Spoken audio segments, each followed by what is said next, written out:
Hello guys, welcome you all in llb.edtech। जहाँ पे अभी हम वॉइड और वॉइडेबल कॉन्ट्रैक्ट्स को पढ़ेंगे कि क्या होते हैं वॉइड और वॉइडेबल। आपको पता ना, वॉइड मतलब कि भाई नहीं होगा, अभी कॉन्ट्रैक्ट वॉइड रहेगा, वैलिड नहीं होगा। वॉइडेबल क्या होता है कि वॉइडेबल में या तो ये कॉन्ट्रैक्ट वैलिड भी हो सकता है या फिर ये वॉइड भी हो सकता है। ठीक है, तो अभी हम पहले वॉइडेबल कॉन्ट्रैक्ट को पढ़ लेंगे। इससे पहले मैंने आपको सेक्शन 1 के बारे में मैंने पहले बता दिया था। सेक्शन 2 के अंदर मैंने आपको बता दिया था कि हमने already discuss in agreement and contract, जहाँ पे लिमिटेशन जो हमने फर्स्ट लेक्चर किया था वहाँ पे मैंने बता दिया था। ठीक है, अभी हम वहाँ पे मैंने एक जिक्र किया था कि मैं सेक्शन 19 को आपको बाद में पढ़ाऊंगा, जहाँ पे वॉइडेबिलिटी की यहाँ पे बात की जाती है। तो मैं सेक्शन 19 आपको बाद में पढ़ाऊंगा। तो आज ये टाइम आ गया कि हमें इसे पढ़ना है। तो यहाँ पे क्या है, सेक्शन 19 में अगर आपको बता दूं, voidability of the agreement without free consent. Without free consent में कौन कौन से आपके कोर्जन, फ्रॉड और मिस रिप्रेजेंटेशन। यहाँ पे अनड्यू इन्फ्लुएंस जो आपका सेक्शन 16 में आता है, अनड्यू इन्फ्लुएंस सेक्शन 16 में ही आता है ना, तो याद, हाँ, यहाँ पे कोर्जन जो है आपका सेक्शन 15 में आता है और अनड्यू इन्फ्लुएंस आपका सेक्शन 16 में आता है। यहाँ पे अनड्यू इन्फ्लुएंस के लिए आपका सेक्शन 19 का क्लॉज ए है जो हमें पढ़ना है। ठीक है, अनड्यू इन्फ्लुएंस के बारे में यहाँ पे एक सेपरेट रूल असाइड किया गया अनड्यू इन्फ्लुएंस के लिए कि किस तरीके से होगा कोर्ट की कंसिडरेशन में, यह भी बताता हूँ। तो consent to agreement can be caused by coercion, fraud और misrepresentation without free consent. तो ये कैसा होगा, वॉइडेबल कॉन्ट्रैक्ट रहेंगे हमारे, कैसे रहेंगे, वॉइडेबल कॉन्ट्रैक्ट रहेंगे। ठीक है, this three factor, this agreement is consider voidable. Option the party whose consent was affected, जिसका कंसेंट क्या है, अफेक्ट हुआ है। Party whose consent was caused by the fraud misrepresentation, अगर फ्रॉड और मिस रिप्रेजेंटेशन हो रहा है तो क्या हो रहा है कि insist that contract to be performed and seek to put the position there would have been representation made had been true। मतलब उनको ऐसी सिचुएशन में डाल दिया कि उसको उन्होंने ट्रू बना दिया है और उनको इंसिस्ट किया है कि कॉन्ट्रैक्ट को परफॉर्म करो। ये चीज आप पे either can choose to either जिसमें जो कि आपका वॉइडेबल हो सकता है कि आप उसको ठीक है फिर इंसिस्ट कर सकते हो पार्टी को परफॉर्म करने के लिए, कुछ और कंसिडरेशन उस पार्टी का जो कंसेंट जो उसका फ्री नहीं था उसका कंसेंट आप फ्री करवा सकते हो। तो ये चीज आपका आ जाता है। तो यहाँ पे एक सेक्शन 19 के अंदर एक अनड्यू इन्फ्लुएंस की यहाँ पे बात की है। अगर आपने नहीं देखा तो आपको इसको पढ़ना पड़ेगा। सेक्शन 19 में अनड्यू इन्फ्लुएंस की यहाँ पे जो बात कर रहा है, मैं आपके सामने वो पढ़ देता हूँ क्या है। सेक्शन 19 में दे रखा है कि when a consent of the agreement caused by undue influence this agreement contract is voidable. यहाँ पे वॉइडेबल हो सकता है। The party whose consent was so caused in such contract में बी सेट असाइड। यहाँ पे कुछ भी आपको कॉन्ट्रैक्ट को बाहर साइड में रख सकते हो, एब्सोल्यूट। और द पार्टी जो पार्टी है आप उसको डायरेक्ट बाहर मतलब अनड्यू इन्फ्लुएंस की वजह से आप उसको साइड में रख सकते हो। और who entitled to avoid has been received any benefit thereunder up to such terms and condition as to court may be seen। ठीक है, ये आपका वहाँ पे बता रहा है। तो मतलब अनड्यू इन्फ्लुएंस के बारे में पता ही होगा कि किस तरीके से इन्फ्लुएंस करते हैं। यहाँ पे भी आपको वॉइडेबल ही कॉन्ट्रैक्ट रहेगा। ठीक है, तो या तो वो उसका पार्टी का अगर कंसेंट फ्री नहीं तो उसको सेट असाइड कर सकता है और ये एक सेक्शन आप यहाँ पे लगा सकते हो, एंटाइटल कर सकते हो। आपको अगर वॉइड ही करना है तो अगर वॉइड करना है तो अगर तो भी आप बेनिफिट ले रहे हो उस कॉन्ट्रैक्ट से, मतलब समझ लो आपने एक प्रॉपर्टी किसी को बेच दी, वहाँ पे ऑलरेडी कोई रेंट से रह रहा है, वहाँ पे 10,000 उसको पे कर रहा था, तो प्रॉपर्टी ओनर तो चेंज हो गए, आपने अंडर इन्फ्लुएंस आके उस पार्टी को दे दिया रेंट से और वो पार्टी जो है वहाँ का रेंट खा रही है और अंडर इन्फ्लुएंस की वजह से आपने वो चेंज कर दिया। पर यहाँ पे आपका कंसेंट कैसा था, फ्री नहीं था। तो यहाँ पे कैसे होगी, वॉइडेबल एग्रीमेंट हो गया। कंसेंट अगर आपका फ्री, अगर वो सामने वाली पार्टी अगर आपका कंसिडरेशन फ्री करवा देती है तो आपका ये यहाँ पे वॉइड वैलिड हो जाएगा, या फिर नहीं होता तो आप इसको असाइड रख दो, सीधा वो यहाँ पे इनवैलिड वॉइड कॉन्ट्रैक्ट में चले जाएगा। ठीक है, इस तरीके से हमारे वॉइडेबल हो गए। अभी देखते हैं हम वॉइड कॉन्ट्रैक्ट। वॉइड कॉन्ट्रैक्ट को काफी डिटेल में देखना है। इसकी डेफिनेशन हमने सेक्शन 2 क्लॉज जी में देख ली थी। Not enforceable by law is said to be void, ये हमने ऑलरेडी सेक्शन 1 में बात कर लिया, लेक्चर 1 में बात कर लिया है। मिस्टेक ऑफ द फैक्ट ये भी हमने देख लिया है, सेक्शन 20, 21, 22। ये हमारे जो है इधर लिखा क्यों नहीं भाई, अच्छा चलो कोई बात नहीं। मिस्टेक ऑफ द फैक्ट ये भी आपके कैसे होते हैं, ये भी आपके वॉइड होते हैं। मिस्टेक करोगे, मिस्टेक का अच्छी तरीके से पढ़ लेना है। 20, 21, 22 मैंने ऑलरेडी आपको करवा दिया है चैप्टर लेक्चर 2 में। Law of consideration, law of consideration for lawful object के लिए आपका मैंने सेक्शन 23 ऑलरेडी करवा दिया है, but unlawful consideration and the object हम 24 के लिए अभी हम करेंगे। एग्रीमेंट विदाउट कंसिडरेशन आपका 25 रहता है। Agreement in resistant of the marriage से, ये जो सेक्शन 25 है ना, इसमें बहुत सारे एक्सेप्शन ऑलरेडी दे रखे हैं, तो उसको देख लेना। फिर उसके बाद agreement is restraint of the marriage section 26, 27, 28, ये हमें देखना है। Section 26 restaurant of the marriage का है, ये आपका ट्रेड का है। 27 restaurant restaurant of the marriage trade, ये सब आना चाहिए, तो सिर्फ मैरिज लिख दिया इस बंदे ने, और लॉ लॉ लॉ के अंदर भी आ गया, ये चीज आ गया।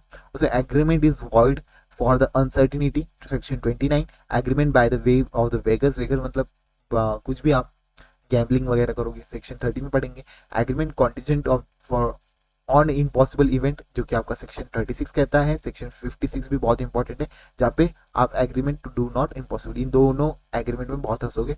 चलो बात करेंगे इसके बारे में। चलिए फिर शुरू करते हैं हमारा सेक्शन नंबर 24। ठीक है, agreement is void in the consideration and the object is unlawful in part, मतलब ये लॉ के हिसाब से आपका टोटली इनलीगल है, तो ये चीज आपको पता होनी चाहिए। जो सेक्शन 25 क्या कहता है कि make a deal with the someone party deals is illegal, the whole deal is cancel, पूरी डील ही कैंसिल हो जाती है। अगर आप किसी को एग्री हो जाते हो कि भाई तू मेरे लिए ये कर दे, मैं तेरे लिए ये कर दूंगा, तो वो भी आपका एग्रीमेंट कैसे हो जाएगा, वॉइड हो जाएगा।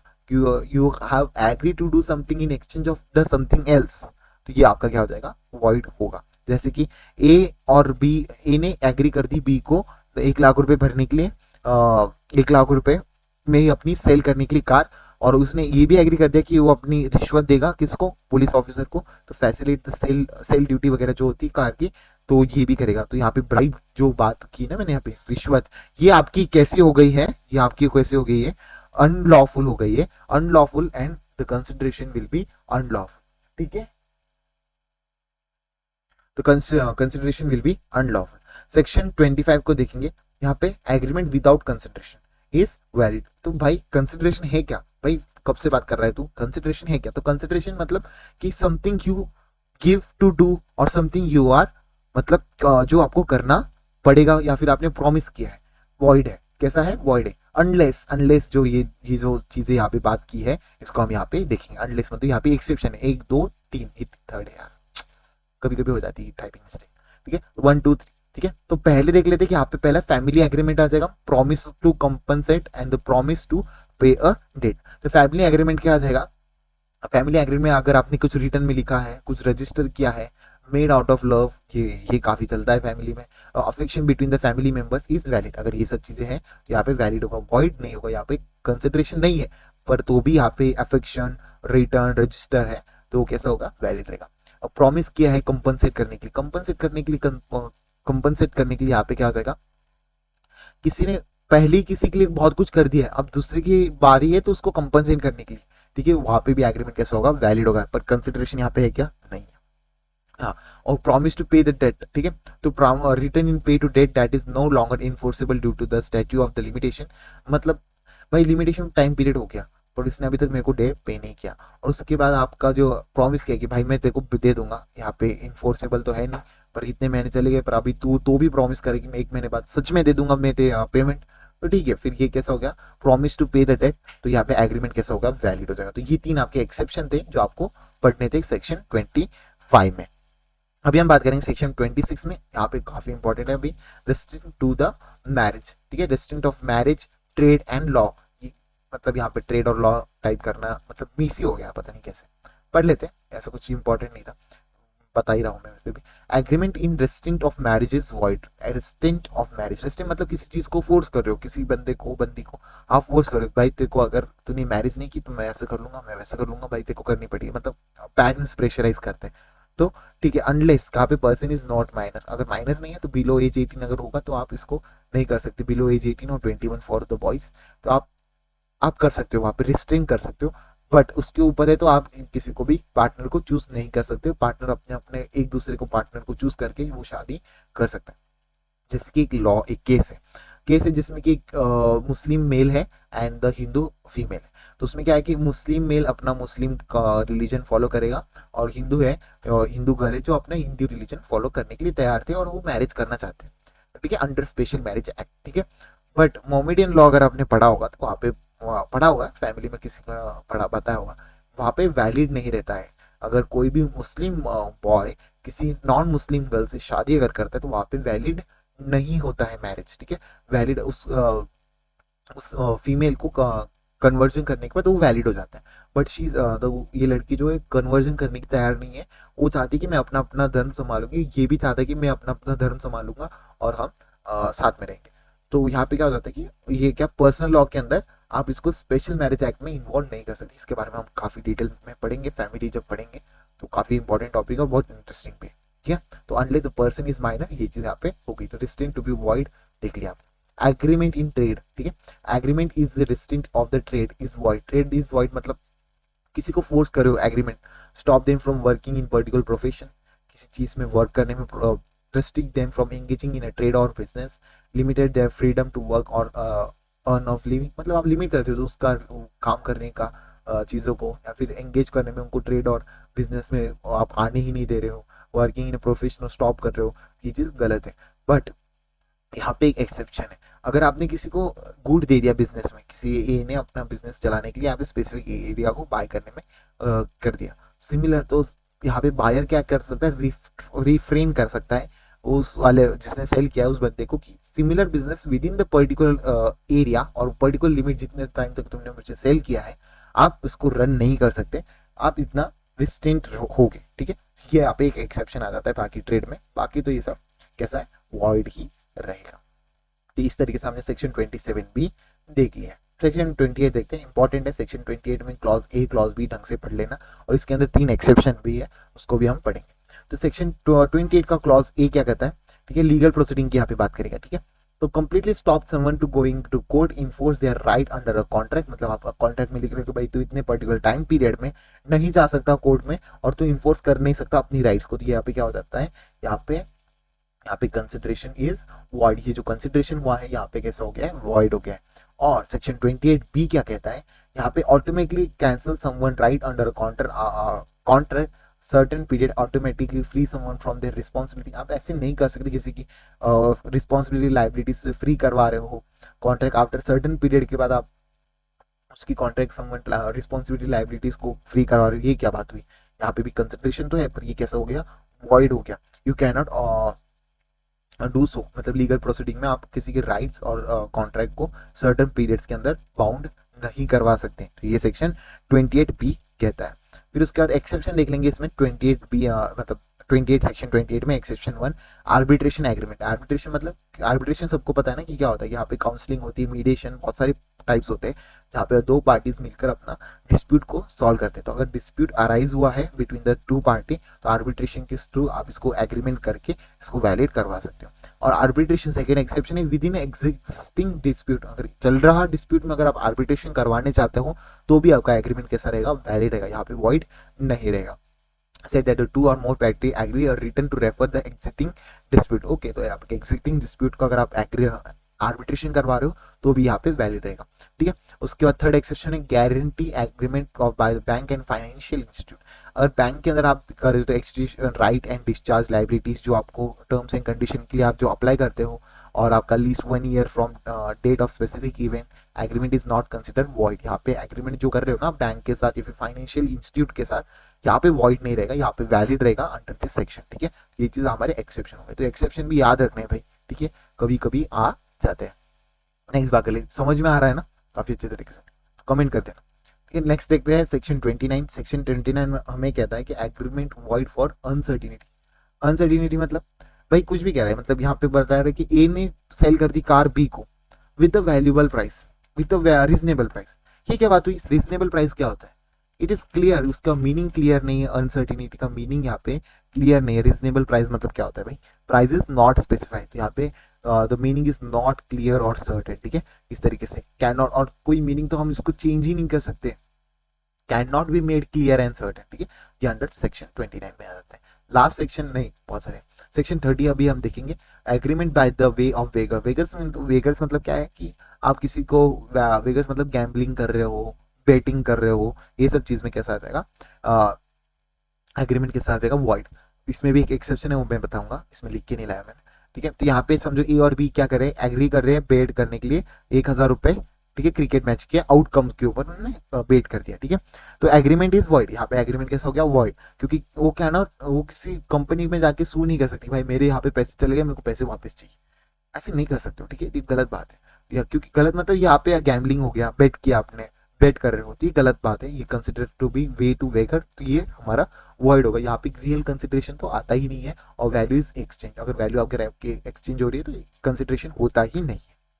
ठीक है, यहाँ पे एक एक्सेप्शन आता है कि हॉर्स रेसिंग में जो होता है ना, हॉर्स रेसिंग में अगर आपने देखा होगा, हॉर्स रेसिंग में प्राइजेस के बारे में देखा होगा, तो ये हॉर्स रेसिंग की जो प्राइजेस है, प्राइजेस जो हॉर्स को मिलते हैं, ठीक है, प्राइजेस जो हॉर्स को मिलते हैं, यहाँ पे जो हॉर्स को प्राइजेस मिलते हैं, जो लोग बेटिंग करके उस हॉर्स के ऊपर बेट करते हैं, और जो जितने पैसे आते हैं वो हॉर्स के प्राइस मिलता है उस हॉर्स को। ठीक है, तो ये चीज यहाँ पे एक्सेप्शन यहाँ पे वैलिड है भाई। ठीक है, ये हो सकता है। ठीक है, अंडर कॉन्ट्रैक्ट एक्ट। नेक्स्ट बात करेंगे हमारा कॉन्ट्रा सेक्शन 26, सबसे इंपॉर्टेंट है, सब लोग इसकी वेट कर रहे होंगे, क्योंकि यहाँ पे contingent on the impossible event is void. Contingent के बारे में हम काफी अच्छी तरीके से पूरा एक चैप्टर ही है उसका, अच्छी तरीके से देखेंगे, 36 से लेकर 45 ऐसा कुछ है सेक्शन, तो उसको हम अच्छी तरीके से देखेंगे। और पर इसमें मैंने वॉइड के लिए लाना था तो मैं लेके आ गया इम्पॉसिबल इवेंट टू डू, मतलब कोई भी इम्पॉसिबल हैपन है, जैसे कि ए ने एग्री, ए बोला बी को, मैं तेरे को 1 लाख रुपए दूंगा अगर सूरज के ऊपर बारिश हुई, तो मतलब सूरज के ऊपर बारिश अगर हुई तो मैं तेरे को 1 लाख रुपए दूंगा। Because this event is not possible, this agreement is void, मतलब यहाँ पे हो ही नहीं सकता ये चीज, कभी सूरज के ऊपर बारिश देखी है तुमने? ठीक है, ये हो ही नहीं सकता, तो ये बात आ गई। ठीक है, नेक्स्ट बात करते हैं सेक्शन 56। सेक्शन 56 में same, agreement to do impossible act. Impossible act मतलब समझ लो, समझ लो यहाँ पे agreement to do something impossible is void, मतलब जैसे कि एक बंदा एग्री हो गया कि एक स्काई के ऊपर कैस्टल बनाने के लिए, ठीक है, स्काई के ऊपर कैसे कैस्टल बनाएगा, इम्पॉसिबल है ना, आप नहीं कर सकते इसको। ठीक है, तो ये बात आ गई। Contract become impossible and unlawful after it made it's become void, मतलब कोई भी समझ लो कॉन्ट्रैक्ट पहले बन गया, जैसे कि ए ने एक कुछ गुड का सप्लाई बी को दिया, ठीक है, तो लेटर क्या हो गया कि गवर्नमेंट ने उस गुड का जो सप्लाई था वो बैन कर दिया। यहाँ पे भी कैसा हो गया, contract is void, contract void हो जाएगा क्योंकि गवर्नमेंट ने बैन किया, तो आप इसको पॉसिबल नहीं करवा सकते। तो इसमें दोनों भी पार्टी की गलती नहीं होती है, बट यहाँ पे कॉन्ट्रैक्ट कैसे हो जाता है, वॉइड हो जाता है। इसके अंदर काफी सारे कंसिडरेशन होते हैं, कुछ एक्सेप्शन भी होते हैं। ठीक है, तो अंडरटेकिंग वगैरह जो चीज आती है ये भी आ जाता है। तो इसी के साथ हमारा पूरा वॉइड एंड वॉइडेबल पूरा मैंने बता दिया है। थोड़ा सा लेंदी होगा अगर लेक्चर, तो प्लीज इसको कंसिडर कर लेना। अभी हमारा आई थिंक सो ये मेरा लास्ट लेक्चर रहेगा कॉन्ट्रैक्ट के लिए।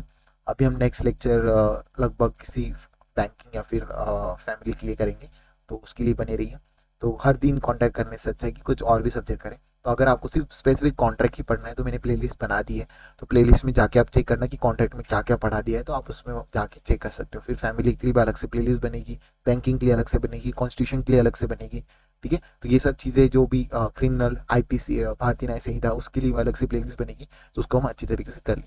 तो thank you so much, I hope आपको अच्छा लगा होगा।